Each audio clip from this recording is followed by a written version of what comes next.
the man who invented Lake Chelan. This is a man born in a rural town in Illinois, who as a young man followed the sage advice of "Go west, young man," and went west, arriving there at about the time that Geronimo was first captured in the desert southwest of America. DeWitt Clinton Britt. He wanted to be a writer, a newspaper man, and he wanted to do it in a thriving, growing city. And in the desert, he saw none. And so, as 1890 rolled around, he went to the Pacific Northwest, to a small place most had never heard of, Spokane Falls. It was called Spokane Falls because there was falling water there, and it was used in a unique way to generate electricity. It was cheap, and it meant that major cities could be quickly created, developed at low cost. There was a newspaper there, the Spokesman Review, for which DeWitt Clinton Britt went to work. But he had not been there long when a fellow named Laughlin McLean, a financier, he called himself, a promoter, others called him, but a landowner with money. Laughlin McLean had purchased land in another, even smaller, less settled place, Chelan Falls. And he made a deal with the young, ambitious writer. He made the deal that said simply this: you will have a printing press, all of the equipment and financing you need to establish a newspaper if you establish it for 1 year at a minimum. And it had to be at Chelan Falls. Instantly, DeWitt C. Britt was convinced that Chelan Falls was to be a major city too.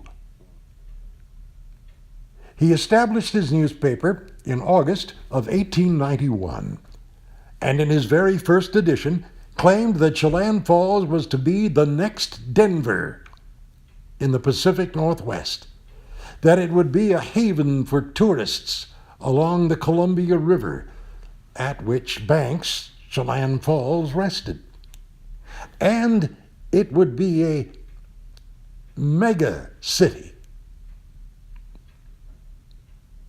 He said so for 1 year, publishing in his paper many different advertisements for land at Chelan Falls, listing himself as the realtor. And of course, profiting Laughlin McLean. Well, 1 year later, to the week, DeWitt C. Britt picked up stakes and moved his newspaper. Not easy to do. From the edge of the Columbia River up to Lake Chelan was over 1,000 feet, and it was not easy. The only road was what is now called the Old Chelan Falls Road. Then, to Britt, it was simply the only way to Chelan.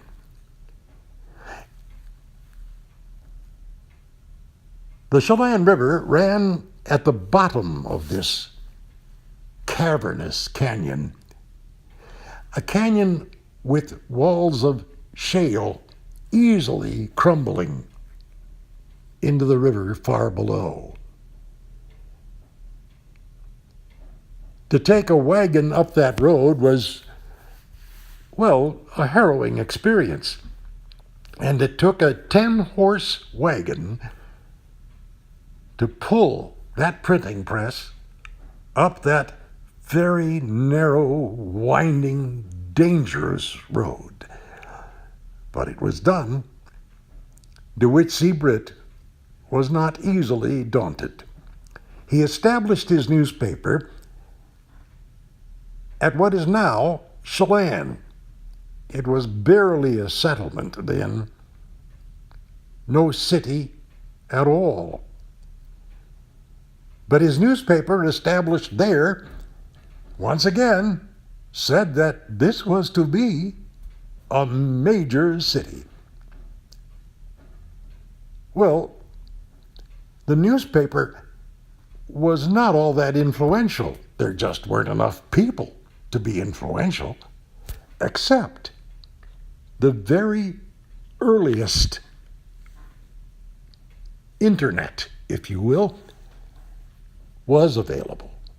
Newspapers had something they called the exchange. If you published a newspaper, you sent it, of course, to the residents in your area, but they were not your primary audience. Your primary audience was the other newspapers, for as far as you could send yours.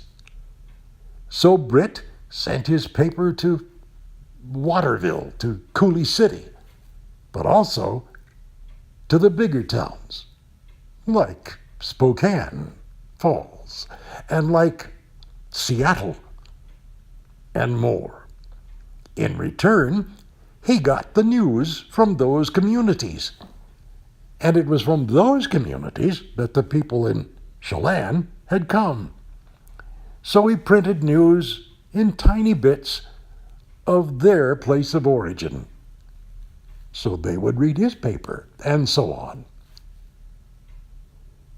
DeWitt Sebright was also, it's believed, a recovering alcoholic.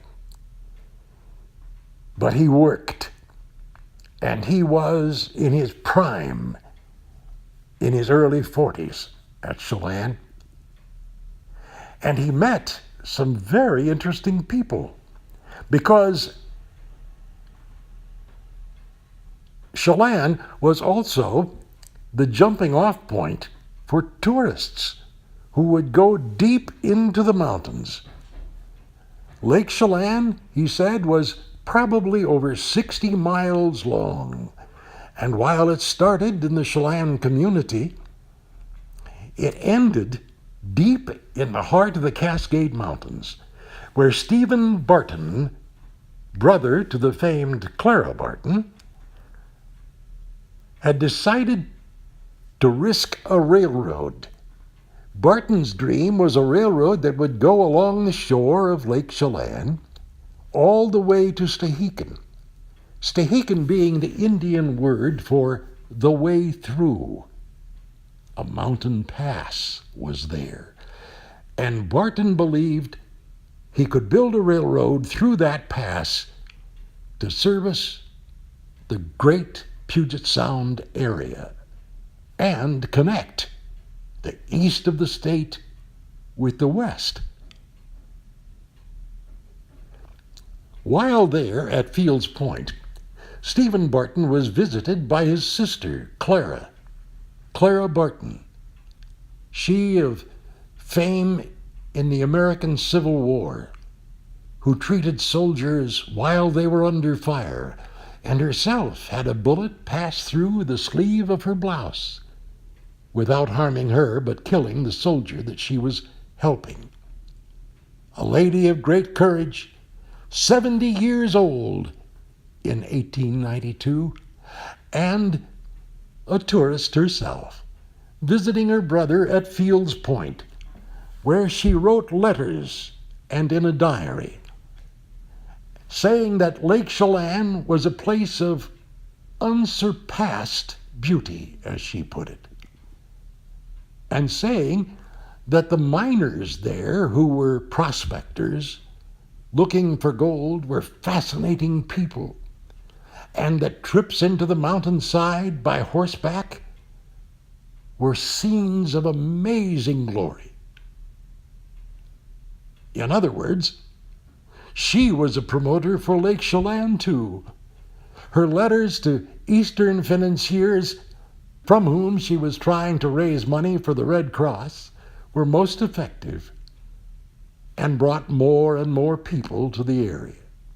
DeWitt Clinton Britt had been the man to start the fame for the Lake Chelan Valley, aided greatly by letters from Clara Barton herself. In the next 10 years, there would be many coming to the valley, some of fame, but most just hard-working, mountaineering, hunting to stay alive people. Vastly interesting. Not unlike this gorgeous valley with the same mountains, the same Chelan Butte at one end, and the same towering cascades at the other, is today.